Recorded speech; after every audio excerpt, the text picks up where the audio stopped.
Okay, good day guys, no? Meron tayo ditong service na Hanabishi, no?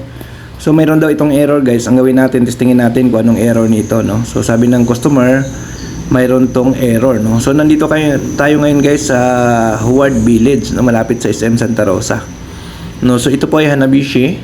Tingnan natin, mayroon daw itong error. Antayin natin lumabas yung error guys, kung anong error ang sinasabi ng customer natin na lumalabas. Yung unit is wala pang 1 year, no? So nagkaroon siya ng error, no? So titingnan natin.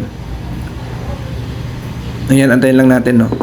Lumabas, ayan, lumabas A3 error, no? So ganito guys, kapag bago pa yung unit nyo, nagkaroon kagad ng A3. So ang number 1 nyo na i-check dito guys, yung wiring connection, no? Baka kasi may mga putol, no? So ito ngayon guys ang ating titingnan kung anong problema, no? Kasi nga itong pinaka unit na ito, mayroon din itong lead switch, parang media, no? So pero unahin mo natin check yung mga wiring connection. Tingnan natin. Ayan.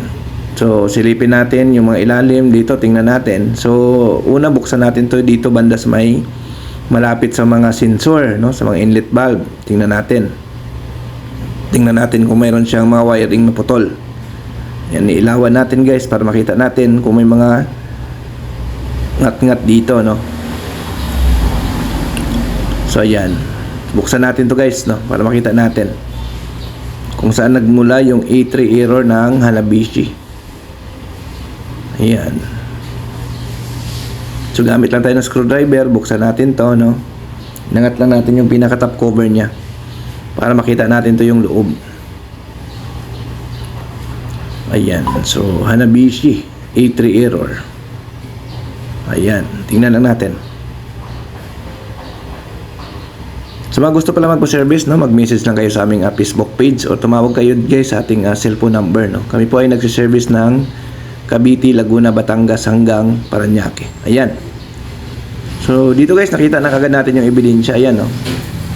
Mga balat ng wire, no. So ibig sabihin nginat-ngat ito guys ng daga yung mga wiring nito. Ayan, no. Ayan.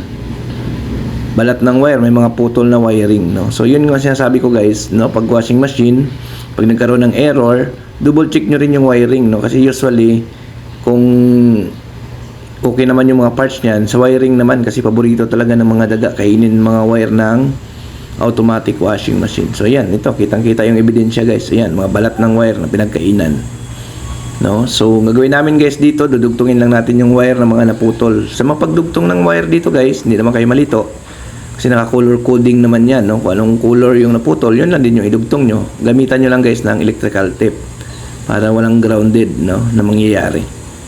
So tulad nito guys, yung papunta dito sa drum sensor nya, putol, no? So ito ang ating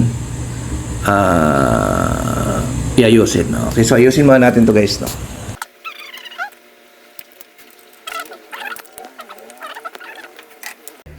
Ayan, after natin ma-fix guys, tingnan natin kung gagana na, no? Kung maglabas pa ng error, no?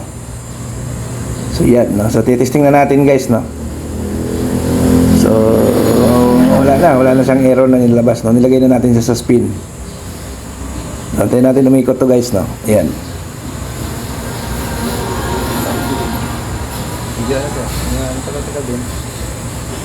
So yun, okay na siya guys, no? So wala na siyang error, no? Ayan, umikot na yan siya, no?